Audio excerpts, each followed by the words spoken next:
तर हे आहे गोव्यातील सर्वात फेमस लोकेशन डोना पावला. या स्पॉटबद्दल मी तुम्हाला 2 इंटरेस्टिंग गोष्टी सांगणार आहे. हाय, मी तुमची लाडकी रेणुका.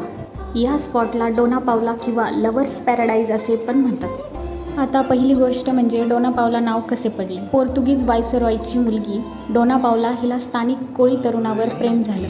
मात्र तिच्या वडिलांचा या नात्याला विरोध होता, म्हणून तिने समुद्रात उडी मारून आपली जीवनयात्रा संपवली.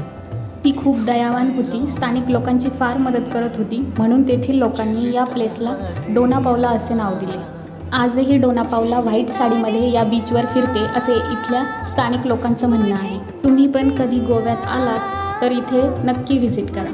आणि आता दुसरी गोष्ट म्हणजे सिंघम पिक्चरमधला हा सीन या स्पॉटवर शूट झाला आहे.